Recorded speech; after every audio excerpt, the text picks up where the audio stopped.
October 24th, 2021, a 15-year-old son called the police to report that his sibling had been deceased for a year and his body was in the room next to his.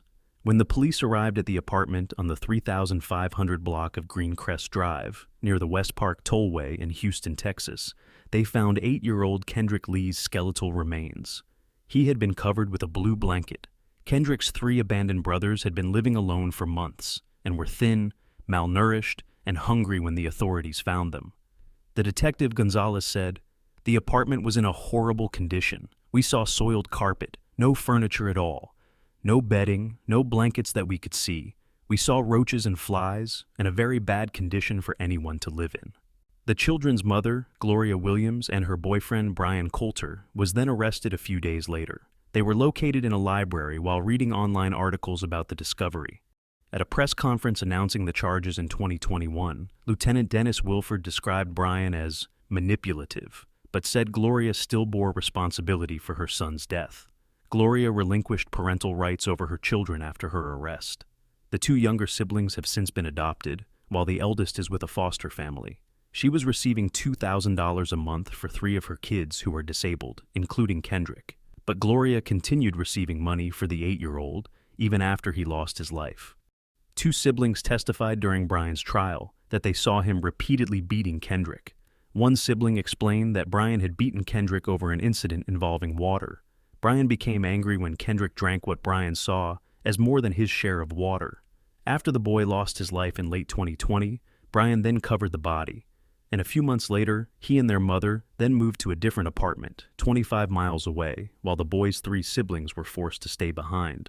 In April 2024, 34-year-old Brian Coulter was sentenced to life in prison without parole for beating the boy to his end. In October 2024, 38-year-old Gloria Williams pleaded guilty to 2 charges of injury to a child. On November 12th, she was sentenced to 50 years in prison.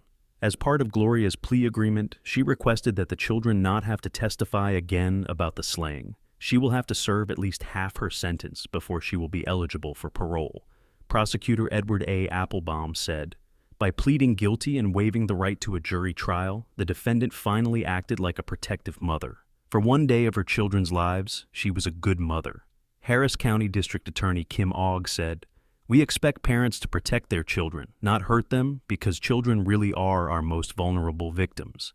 This case shocks the conscience not just because a child lost his life, but because of his parents' complete and total disregard for human life." On April 5th, 2023, the police responded to a brush fire in Robinson, Texas. They then found a woman's body, initially unrecognizable, burning in a field next to a white dog that barked frantically at officers and refused to leave the area of the body, but also refused to allow police to capture it. The next day, the dog was still at the location after the body had been removed, when a citizen notified Animal Control, who tracked the dog's owner through a chip on him. The police were then tipped off that the corpse likely belonged to Mandy Rose Reynolds, and the dog's name is Titan. This information led police to Mandy's residence, where they found all her belongings missing and her home completely empty. The police found her belongings in an abandoned truck several miles from her home. Her car was also missing, prompting the police to run her vehicle information on a license plate database. They determined that the car was in Wichita, Kansas. Wichita police, upon being notified about the vehicle, spotted Mandy's car 3 days later on April 8th. The police attempted to pull it over, causing a high-speed chase to ensue. The chase lasted 30 minutes and consisted of the Honda going over 100 miles per hour. The missing Honda ultimately crashed into another car. A man got out of the Honda and fled the scene on foot and hid on a shelf in a grocery store where he was caught. The man encountered was 29-year-old Derek Daynold, who is the cousin of Mandy. The investigators discovered a handgun inside the car, which matched the shell casing found inside the container where the police say Mandy's body was burned. The gun in the vehicle was determined to be Mandy's grandmother's weapon. Walmart security footage obtained by the police in San Marcos, Texas, showed Derek buying a plastic storage container, identical to the one Mandy was later found in, a shovel and a gas can the day before her body was found. The footage also captured Titan, with his head sticking out Mandy's car window. The medical examiner determined that Mandy lost her life from a gunshot wound to the head. On November 7, 2024, Derek Reynolds was sentenced to life in prison. He will be eligible for parole in 30 years. Jason P. Darling, an attorney for Derek, said, "Derek is obviously disappointed in the verdict and sentence. While we appreciate the jury's work and effort in this case, Derek intends to appeal the verdict and has already filed his notice of appeal." During the punishment phase of his hearing, the jury learned he had 9 previous felony convictions since he was 15. This includes violent offenses, including shooting someone in Kansas as a juvenile. He was on felony probation with a warrant out for his arrest at the time of the slaying. After the verdict, members on both sides of the family started arguing in the courtroom. Derek's brother-in-law tried to hit someone and was taken out of the courtroom in handcuffs. He was later released. Prosecutor Ryan Calvert said, "All of these people on both sides are all members of the same family, so there's a lot of bitterness and anger and hurt between those people." In a GoFundMe set up after Mandy's slaying, her mother, Carlene Hardy, said that Mandy had moved from Idaho to San Marcos and was thinking about starting college before her life was ended. Derek reached out to Mandy, her mother says, under false pretenses. This resulted in Mandy traveling to Kansas to bring Derek to Texas for a brief visit. Further details surrounding the circumstances of the slaying, such as motive, were not revealed. The family is rejoicing after the sentencing. They say they owe the justice to Titan, the dog who also attended the trial. Renowned cage fighter Conor McGregor has been accused of assaulting a woman in her Dublin hotel room in December 2018. 35-year-old Nikita Hand claimed 36-year-old Conor attacked and assaulted her. She was found very bruised after the alleged attack by paramedics who treated her. She was taken in an ambulance to the Rotunda Hospital in Dublin the next day, where she was assessed in the assault treatment unit. The paramedic, Ethna Scully, who examined Nikita, testified in court that she had not seen someone so bruised in a long time. Scully said Nikita had a cut on her chin and bruising around her lower neck, as well as on her chest, legs, buttocks, and thighs. The jury had been told how Nikita had to leave her job as a hairdresser and has not been able to work since due to her mental health. Her relationship with her partner ended months after the incident. She had to move out of her home, and her mortgage was now in arrears. She also said she had to stop seeing a counselor because she could no longer afford to pay for the sessions. The court heard that she had spent more than 4,000 euros on GP, pharmacy, and psychotherapy costs. Nikita, a mother of one, told the court how Conor had pinned her to a bed before assaulting her. She was left with extensive bruises and abrasions over her body, including on her hands and wrists. There was a bloodied scratch on her breast and tenderness on her neck after she said she was placed in a chokehold by Conor. He denied causing the bruising, saying it could have happened after she swan dived into the bath in the hotel room. The jury had previously heard that on the day of the attack, Nikita and her colleague Danielle Keeley went to the hotel's penthouse suite with Conor and James after their work Christmas party. They gave evidence of how they had been partying all night from December 8th into the next morning. They had been heavily drinking and taking illegal substances. Nikita had also taken a case against another man, 35-year-old James Lawrence of Dublin. She alleged that he assaulted her by having non-consensual intercourse with her in the Beacon Hotel on the same night out. The jury found that James did not assault her. The jury at the High Court in Dublin found that the Irish mixed martial arts fighter is guilty on November 22, 2024, of assaulting Nikita in December 2018. He has been ordered to pay her 250,000 euros in damages. After 8 days of evidence and 3 days listening to closing speeches and the judge's comments, the jury of 8 women and 4 men spent 6 hours and 10 minutes deliberating before returning with its verdict. Both men had denied the claims by the 35-year-old hair colorist and said that they separately had consensual intercourse with her at the hotel almost 6 years ago. Conor shook his head after the jury read out that Nikita had won her case against him. He was accompanied by his partner Dee Devlin, his parents, his sister, and his brother-in-law. He sat in the back row of the court between his partner and mother Margaret. Nikita cried and was hugged by her partner and supporters. Speaking outside the court, Nikita said her story was a reminder that no matter how afraid you might be to speak up, you have a voice. Nikita told reporters that she was overwhelmed and touched by the support she had received.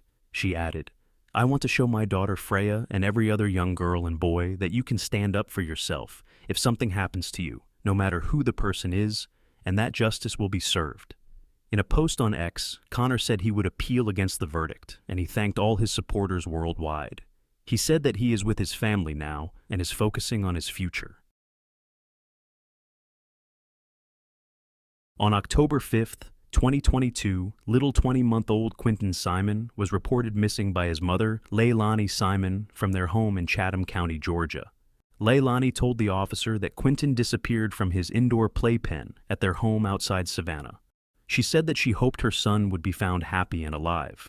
We are just hoping that he is in somebody's house, and they are feeding him, and maybe they wanted a baby, or could not have a baby.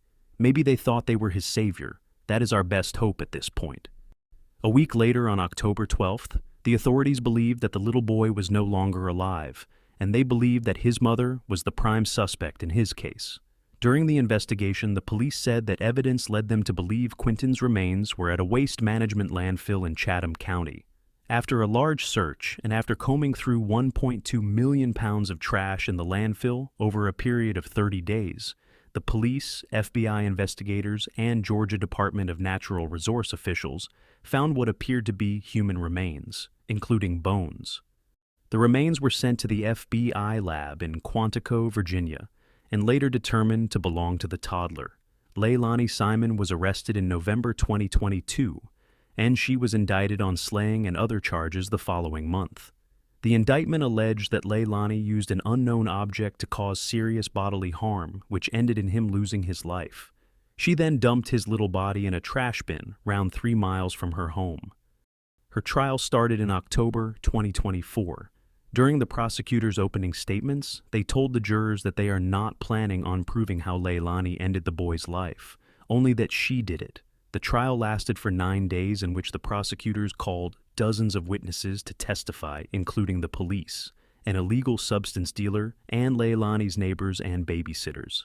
They outlined her illegal substance use, a rocky relationship with a boyfriend, and her shifting stories following the boy's disappearance. Her son's 17-year-old babysitter testified that Leilani was physically abusive and neglectful towards her son, and that she did not love him at all. She recalled incidents where Leilani pushed Quinton into the pool, where she refused to help him down the stairs, resulting in him becoming injured, and the times when she had hit him. During the trial, jurors also heard testimony from Leilani's ex-boyfriend, who agreed to a wiretap in a hotel room with her, as well as a witness who refuted that she met Leilani on the night of Quinton's disappearance at a gas station. The officers also testified that her cell phone records contradicted her story, that she was at the house the entire night of Quinton's disappearance. An FBI agent testified that Leilani did not seem shocked when the police started searching the landfill for the toddler's remains. During closing arguments, Assistant District Attorney Jenny Parker said that the boy's demise was not accidental and that she ended his life.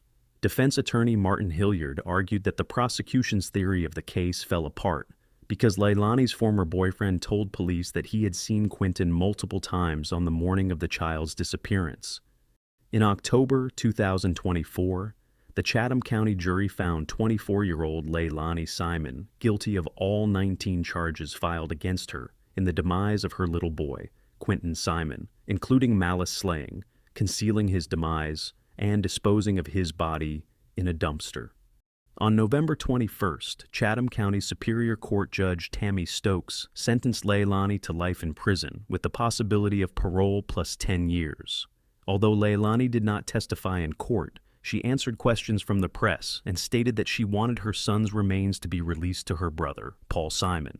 She said, "I want my baby home." In November 2023, a neighbor found 2 boys shot inside their home on Bentwood Drive in Bullitt County, Kentucky. Both boys were rushed to the hospital, but they succumbed to their injuries.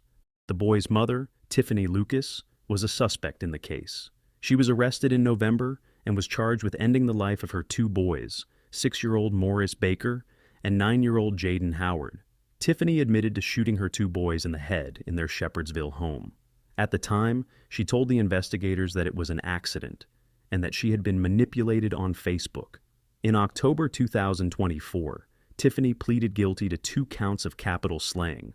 That avoided trial and instead set a date for Judge Rodney Burris to determine her sentence.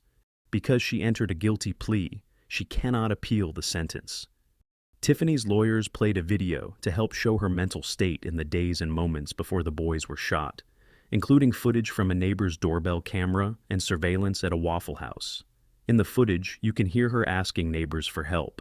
She can be heard saying, "I need to have good people around me. I need family. I need help." The defense asked the judge to consider that she was having a mental crisis and was under the influence of illegal substances when deciding her sentence. Her family called Tiffanie selfish and said that they had offered to help with the boys amid her addiction. They also claimed she had powerful delusions around the time of the shooting and said that she tried to turn the gun on herself, but it jammed. One of her attorneys, Richard Launachak, said in court that she was convinced she and her children were being stalked by an unknown group of powerful people that she believed would abduct and torture them. Launachak said Tiffany's psychotic episode was brought on by opioid withdrawal. Judge Burris said, "A mother is more than the giving of life. It's providing food, clothing, and shelter, but, more importantly, love and security. I cannot imagine the sheer horror these children must have experienced seeing their mother with a gun." On November 22nd, shortly after making those remarks, Judge Burris sentenced Tiffanie to life in prison for both counts. According to Bullitt County Commonwealth's attorney Bailey Taylor, that was the maximum sentence Tiffanie faced. Attorney Taylor said, "Tiffanie Lucas not only ended the lives of Jaden and Maurice, but she forever scarred the lives of their family and friends, both adults and children." Tiffany's attorneys said in a statement that no one is more devastated about the boys' demise than Tiffanie. They were everything to Tiffanie. Kentucky's criminal justice system allows her to be eligible for parole in 20 years. That circumstance is why family of the boys said that they believe justice was not fully served. Laken Hope Riley was born on January 10, 2002, in Marietta, Georgia. She had 3 siblings. In 2020, she graduated from River Ridge High School in Woodstock, Georgia, where she was a member of the cross-country team. At the age of 22, Laken was a nursing student at Augusta University in Athens, Georgia, and had previously attended the University of Georgia as an undergraduate. She was an active member of the Alpha Chi Omega sorority. On February 22, 2024, Laken went for a morning run at the University of Georgia. Laken was attacked between 9 a.m. and 1 p.m. During her attack, her phone called 911. Laken's roommate reported her disappearance to the UGA police at 12:07 p.m. after she failed to return. At 12:38 p.m., Laken's body was discovered by UGA police in Oconee Forest Park behind Lake Herrick. According to the Athens-Clarke County coroner, Laken lost her life due to blunt force trauma and asphyxiation.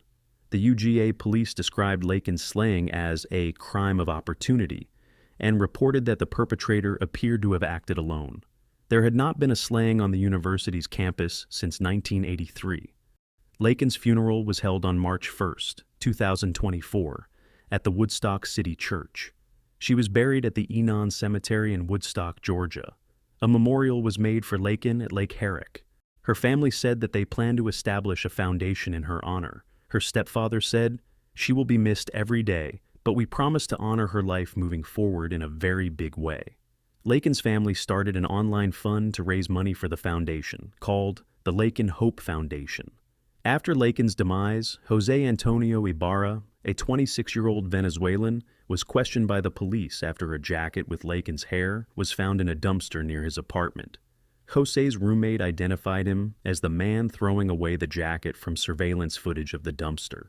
When the police questioned Jose, they noticed his red knuckles and scratches on his arms. He was subsequently arrested on slaying charges.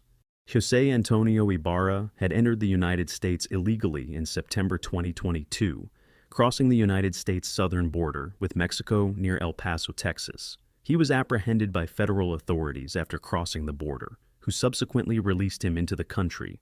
He initially stayed at the Roosevelt Hotel Migrant Shelter in New York before taking a flight to Georgia.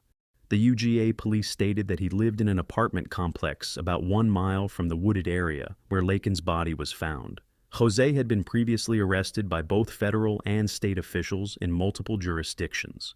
In September 2023, he was arrested in New York City and charged with acting in a manner to injure a child less than 17 and a motor vehicle license violation. In October 2023, Jose and his brother, who was reported by the authorities to be a member of the Venezuelan gang Tren de Aragua, who temporarily worked at UGA, were arrested by Athens police on theft charges. Both were released after reportedly possessing stolen merchandise from a local Walmart. Jose had a bench warrant issued for his arrest in December 2023 after failing to appear in court in a shoplifting case in Georgia. ICE stated that it had missed the opportunity to detain Jose after the arrest in New York because he was released by New York officials before a detainer could be issued. On May 8, 2024, a grand jury in Clark County indicted Jose with 10 charges, 3 charges of felony slaying, malice slaying, false imprisonment, kidnapping, aggravated assault with intent to assault, hindering a 911 call, concealing the demise of another, and peeping Tom. He pleaded not guilty to all charges. He was denied bail. The district attorney was seeking the sentence of life imprisonment without the possibility of parole. In a court filing, the defense attorneys submitted a motion to move the trial to another county due to the media attention surrounding the case, but Judge H. Patrick Haggard denied it. Jose waived his right to a jury trial and opted for a bench trial, which began on November 15, 2024. The prosecutors presented evidence that included Jose DNA under Laken's fingernails and his fingerprint on Laken's phone screen. His defense said that evidence against him was circumstantial. On November 20, 2024, he was found guilty on all charges and was sentenced to life in prison without the possibility of parole. Laken's demise made international news, generating extensive media attention. It sparked a debate over illegal immigration in the United States after U.S. Immigration and Customs Enforcement, ICE, confirmed Jose is not a U.S. citizen and was caught crossing the border but was released into the United States. On March 7, 2024, the House of Representatives passed an immigration bill named the Laken Riley Act, requiring federal detention of illegal immigrants who commit burglary or theft.